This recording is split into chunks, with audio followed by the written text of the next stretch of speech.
વલ્લભાય નમઃ.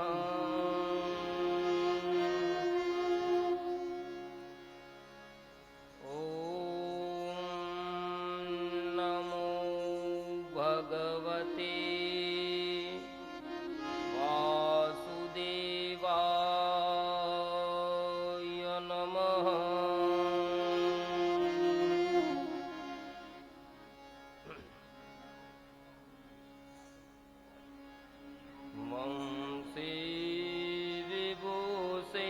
करान्नवनीरदाभात् पीताम्बरादरुणबिम्बफलादरोष्टात् पूरणेन्दुसुन्दरमुखात् अरविन्दनेत्रात् कृष्णात् परं किमपि तत्त्वमहं न जाने.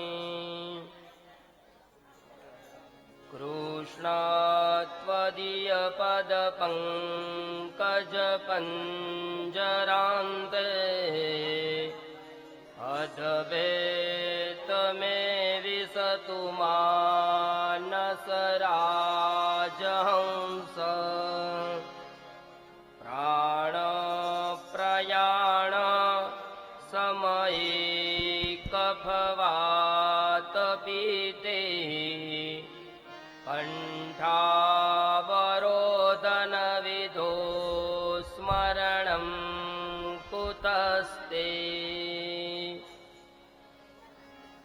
नमोऽस्तु ते व्यासविशालबुद्धे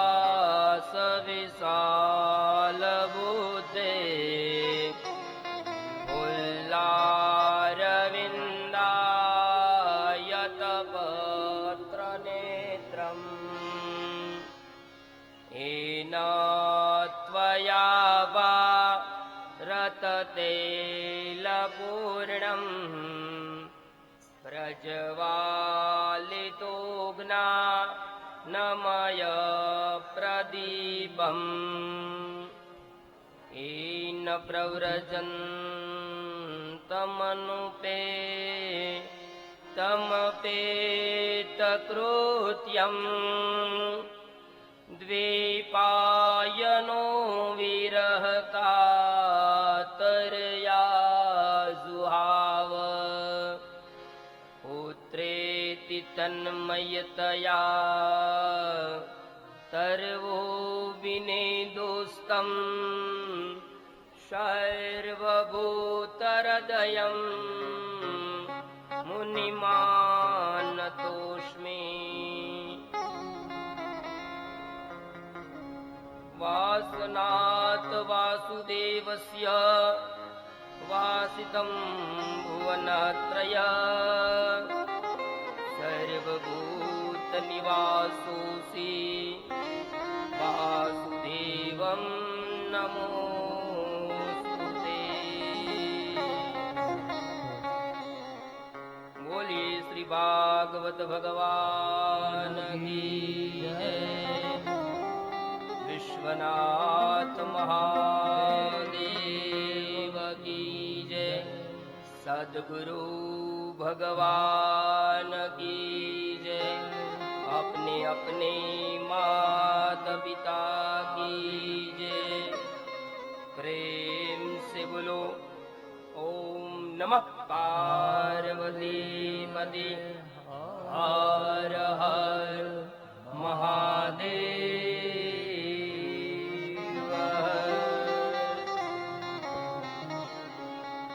आइए થોડી ક્ષણો માટે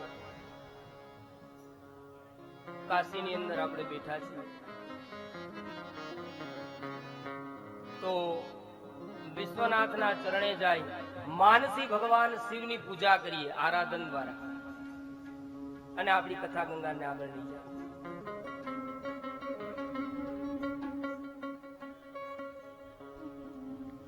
ભગવાન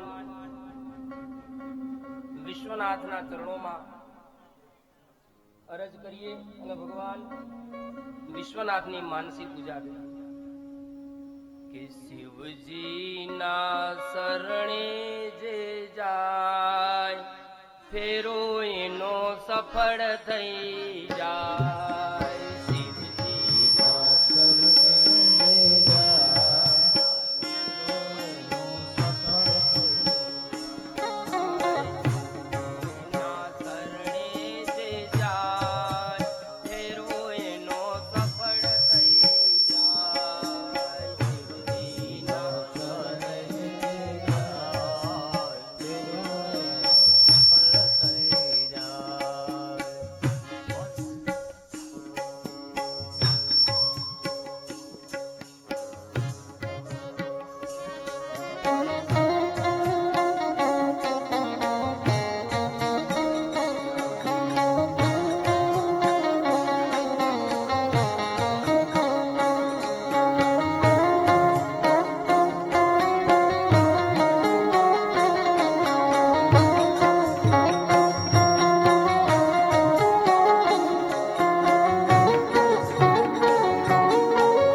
જે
શંકરના શરણે જે જા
બેડો એનો સફળ થઈ જાય શિવજીના શરણે જે જાય બેડો એનો પાર થઈ જાય શિવજીના શરણે જાય બેડો એનો પાર થઈ જાય ભોળાનાથ ભોળા કહેવાય બેડો એનો પાર થઈ જાય ભોળાનાથ ભોળા કહેવાય બેડો એનો પાર થઈ જાય શિવજીના શરણે જે જાય બેડો એનો પાર થઈ જાય શિવજીના શરણે જાય બેડો એનો પાર થઈ જાય ભોળાનાથ ભોળા કહેવાય બેડો એનો પાર થઈ જાય ભોળાનાથ ભોળા કહેવાય બેડો એનો પાર થઈ જાય નમઃ શિવાય ઓમ નમઃ શિવાય હર હર ભોલે નમઃ શિવાય હર હર ભોલે નમઃ શિવાય નમઃ શિવાય હર હર ભોલે નમઃ શિવાય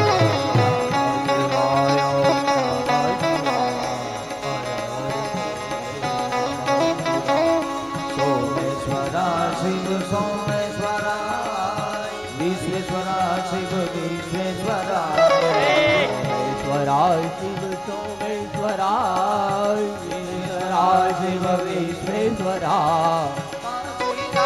શિવ ગંગાધરા હર હર ભોલે નમઃ શિવાય હર હર ભોલે નમઃ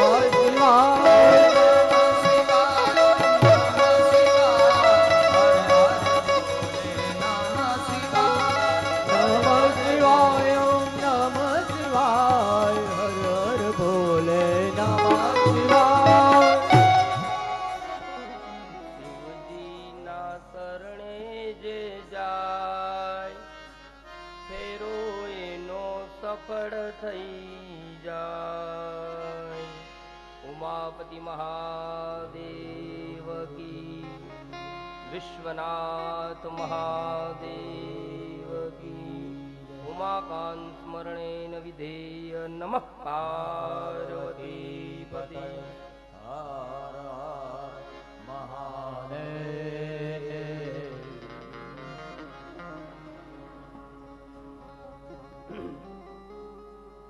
નિષ્કલંક નિષ્પ્રપંચ નિર્ગુણ નિરાકાર શ્રી ભગવાન આશુતોષ ભોળાનાથ વિશ્વનાથ મહાદેવ ના ચરણાર વિંદની અંદર અહીંથી મારા સાદર નમસ્કાર તેમજ ગ્રંથરાજ એવા વાંગમય સ્વરૂપ ભાગવત ભગવાનના ચરણાર વિંદની અંદર સાદર નમસ્કાર તમામ તીર્થો સહિત માં ભગવતી ભાગીરથી ગંગાના ચરણોમાં મારા વંદન તેમજ પ્રત્યક્ષ અપ્રત્યક્ષ આ તમામ તીર્થ ક્ષેત્રની અંદર વિલસી રહેલી તમામ પાવન ચેતનાઓ ને મારા અહીંથી પ્રણામ તથા તમામ પિતૃવર્ય ગણોને મારા અહીંથી વંદન તેમજ વિપ્રવુન સારસ્વતમુન તમામ ભાવિક ભક્તજનો ના હૃદય કમલ મધ્ય વિરાજતા મારા ઈષ્ટ એવા શ્રીનાથજી યમુનાજી અને મહાપ્રભુજીના ચરણારવિંદની અંદર મારા સાદર નમસ્કાર સાથ સૌને અભિવાદન સાથે સર્વે વાલા વિષ્ણુ ભક્તોને સહૃદયથી મારા જય શ્રી કૃષ્ણ. આપણી આ ભગવતી અને ભાગીરથી કથા ગંગા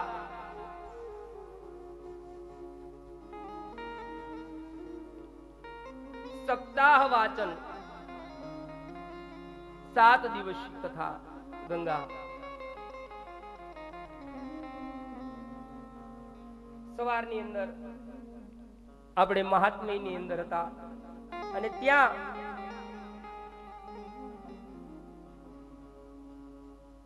આપણે શ્રીમદ ભાગવતજીના મહાત્મ્યની કથાની અંદર હતા. સ્કંદ પુરાણ અને પદ્મ પુરાણ અંતર્ગત 6 અધ્યાયની અંદર આજે આ મહાત્મ્યનું આરંભ થઈ રહ્યો છે. કથાના આરંભની અંદર માત્ર પ્રારંભમાં 2 શ્લોકોનું વર્ણન આપણે જોયું, ખાલી માત્ર. પહેલા શ્લોકની અંદર ભગવાન બાદરાયણ વેદવ્યાસજી આ કથાને લગતા ભગવાન નંદ નંદન વ્રજનંદન કૃષ્ણચંદ્ર પરમાત્માની વંદના કરે છે. બીજા શ્લોકની અંદર આ કથા દુઃખનું પાન કરાવનારા એવા સુખદેવજી મહારાજને વંદન કરી અને આ કથાનો આરંભ કરે છે.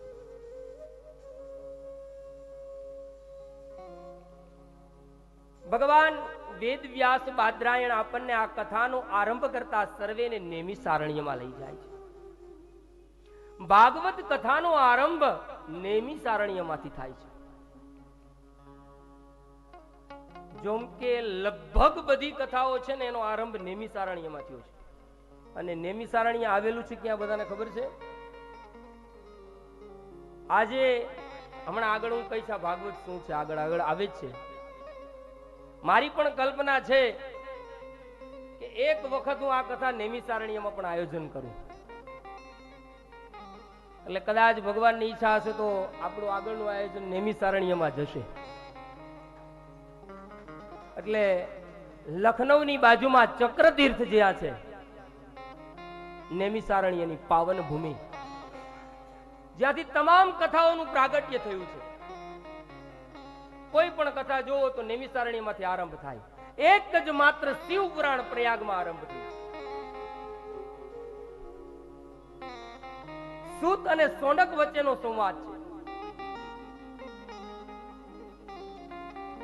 આ સૂત શબ્દ જે છે એ કોઈ જાતિવાચક શબ્દ નથી, વ્યક્તિવાચક શબ્દ છે.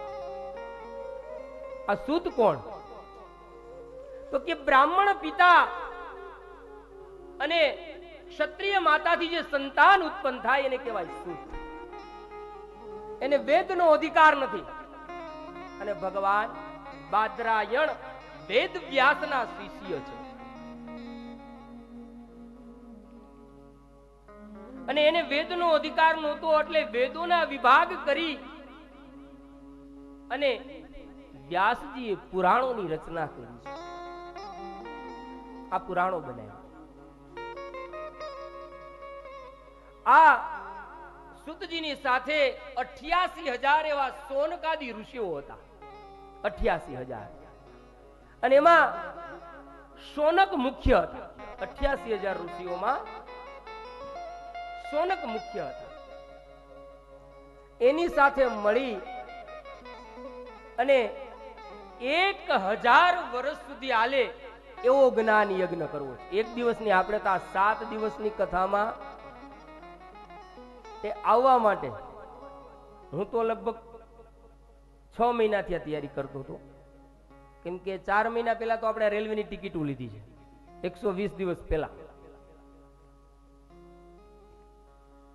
એટલે આપણે જો અહીંયા કથા કરવી હોય એનું આયોજન કરવું હોય તો એટલો ટાઈમ લાગે. તો આ તો તમામ દિવ્ય ચેતનાઓ. હવે આ લોકોને 1000 વર્ષ સુધી હાલે એવો જ્ઞાન યજ્ઞ કરવો છે, એટલે કે એવી સપ્તાહ કરવી. હવે કોઈ રસ્તાના ત્રિભેટે તો થાય નહીં. એના માટે સ્થળની પસંદગી તો જોઈએ.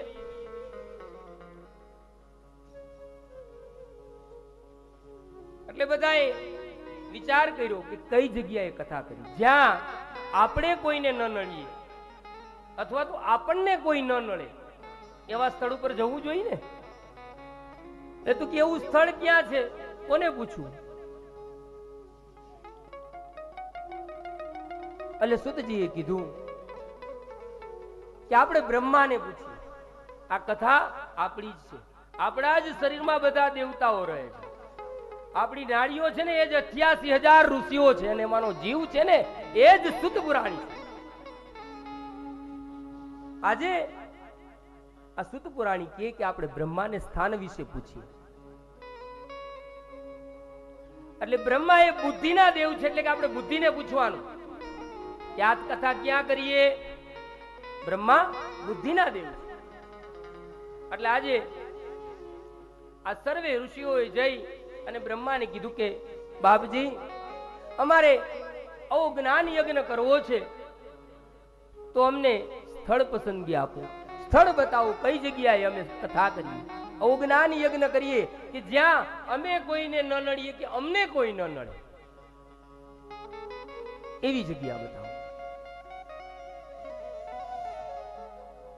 એટલે તરત જ બ્રહ્માએ આજ્ઞા આપી કે હું મારા મનોમય ચક્રને વેગ આપું છું, જ્યાં આ ચક્રના આરાઓ ખંડિત થાય ત્યાં તમારે બેસી